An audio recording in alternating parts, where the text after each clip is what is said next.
नमस्ते, फिनल्यान्डबाट प्रकाशन हुने नेपाली भाषाको अनलाइन पत्रिका नेपाली लाइनिनमा यहाँलाई स्वागत छ।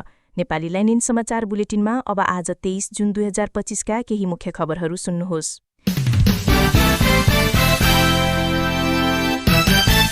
अमेरिका र इजरायलले इरानका आणविक केन्द्रहरूमा गरेको आक्रमणको प्रतिक्रियामा फिनल्यान्डका नेताहरूले मिश्रित धारणा व्यक्त गरेका छन्।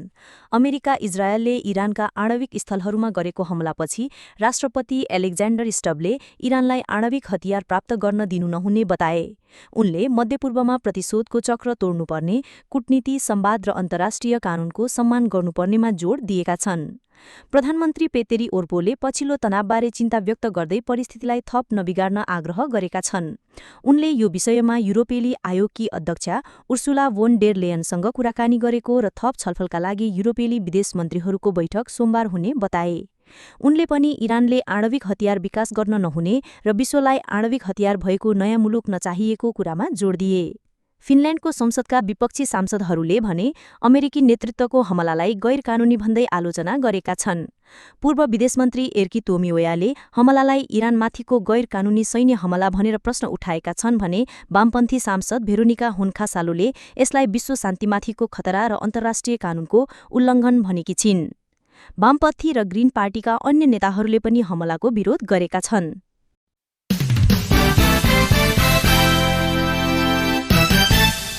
फिनल्यान्डले इजरायल र इरानमा रहेका आफ्ना नागरिकलाई देश छाड्न आग्रह गरेको छ।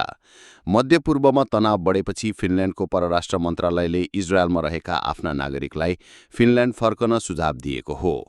इरानको तेहरान स्थित फिनिस दूतावास खुला रहे पनि सुरक्षा स्थिति बिग्रदै गएको भन्दै आफ्ना नागरिकलाई टर्की वा आर्मेनिया मार्फत भिजा बिना फर्कन र इन्धन, खाना तथा पानीको पर्याप्त भण्डार राख्न फिनल्यान्डले सुझाएको छ। इजरायलमा रहेको फिनल्यान्डको दूतावासले तेल अभिभभन्दा टाढै बसेर काम गरिरहेको जनाइएको छ। इजरायलमा करिब 270 फिनिस नागरिक रहेको अनुमान छ। केही फिनिस नागरिकहरूले भने जोर्डनको स्थलमार्गबाट इजरायल छोडिसकेको बताइएको छ। फिनल्यान्डले नेपालका लागि आफ्नो नयाँ राजदूतमा परराष्ट्र मामिला सल्लाहकार पेत्री पुहाकालाई नियुक्त गरेको छ। फिनल्यान्डको परराष्ट्र मन्त्रालयले जनाएअनुसार आगामी अगस्त 1 देखि उनले आफ्नो कार्यभार सम्हाल्नेछन्। पुहाका हाल अपाङ्गता समावेशीकरण दूतको रूपमा कार्यरत छन्। नेपालका लागि फिनल्यान्डकी वर्तमान राजदूत रिना रिका हेक्काले नेपालमा 3 वर्षे कार्यकाल पूरा गरी विदा भएकी छिन्। हेक्काको कार्यकालमा फिनल्यान्ड र नेपालबीचको सम्बन्धलाई थप सुदृढ बनाउने प्रयास भएको थियो। फिनल्यान्ड र नेपालबीचको कूटनैतिक सम्बन्धको 50 वर्ष पुगेको अवसरमा फिनल्यान्डका अन्तर्राष्ट्रिय विकास मन्त्री भिल्ले ताबियोको नेपाल भ्रमण, नयाँ विकास परियोजनाहरूको सुरुवात र आर्थिक सहयोगका लागि नयाँ वित्तीय उपकरणको हस्ताक्षर जस्ता कामहरू हेक्काको कार्यकालमा सम्पन्न भएका थिए।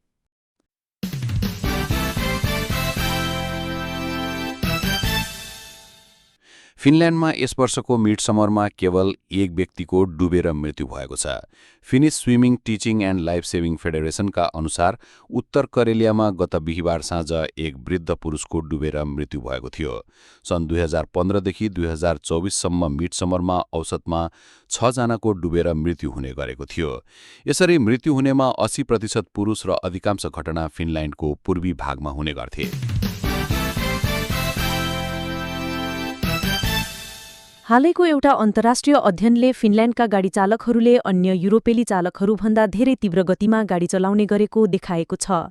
फिनिस रोड सेफ्टी काउन्सिलले गरेको ESRA 3 सर्वेक्षणको तथ्याङ्क अनुसार फिनल्यान्डका हरेक 4 मध्ये 3 जना चालकले कम्तीमा एक पटक शहरभित्र र ग्रामीण सडक दुवैमा तोकिएको गतिसीमा नाघेको स्वीकार गरेका छन्।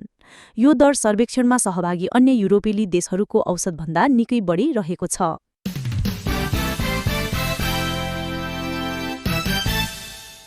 विगत 2 दशकदेखि फिनल्यान्डमा सक्रिय सामाजिक संस्था फिनिस नेपाली समाजले आफ्नो साधारण सभा आज बेलुका हेलसिन्कीको माल्मीमा आयोजना गर्दैछ। बेलुका 5 बजेदेखि सुरु हुने साधारण सभामा समाजले सल्लाहकार, बोर्ड सदस्य, सामान्य सदस्य र समुदायका इच्छुक व्यक्तिहरूलाई सहभागी हुनका लागि निमन्त्रणा गरेको छ। सल्लाहकार, बोर्ड सदस्य र सामान्य सदस्यहरूलाई छुट्टै निमन्त्रणा इमेल वा फेसबुक सन्देश मार्फत पठाइएको र सबै वर्तमान सदस्यहरूलाई आफ्नो सदस्यता यथाशीघ्र नवीकरण गर्न पनि फिनिस नेपाली समाजले अनुरोध गरेको छ।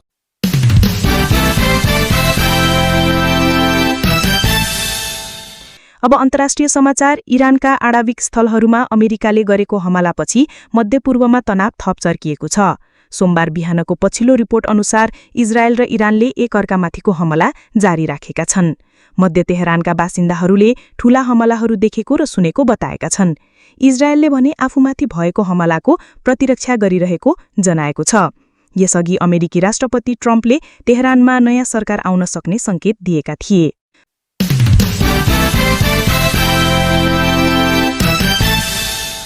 रुसी विदेश मन्त्रालयले आइतबार एक विज्ञप्ति जारी गर्दै अमेरिकाले इरानका विभिन्न आणविक केन्द्रहरूमा गरेको आक्रमणको कडा निन्दा गरेको छ। यस्तै इरानले इजरायली जासुसी संस्थाको लागि काम गरेको भन्दै आइतबार एक व्यक्तिलाई मृत्युदण्ड दिएको छ। उता सिरियाको राजधानी दमास्कसमा आइतबारको प्रार्थनाकालमा एक आत्मघाती बम हमलाकारीले भिडभाड भएको चर्चमा विस्फोट गराउँदा कम्तीमा 22 जनाको मृत्यु भएको र दर्जनौं घाइते भएको सुरक्षा स्रोतलाई उद्धृत गर्दै बीबीसीले जनाएको छ।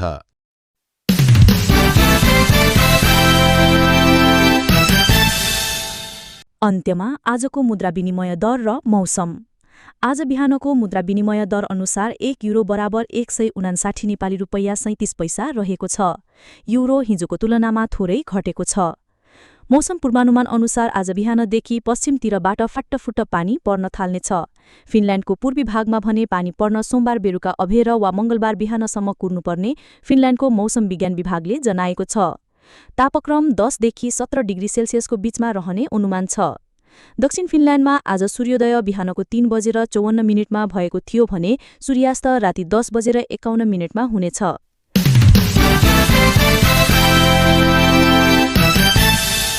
नेपाली लाइनेनको यो समाचार सुन्नुभएकोमा तपाईलाई धेरै धेरै धन्यवाद। हाम्रा अन्य समाचारहरू र विशेष रिपोर्टहरू nepalilainen.fi मा जारी रहनेछन्। तपाईको दिन शुभ रहोस्। धन्यवाद।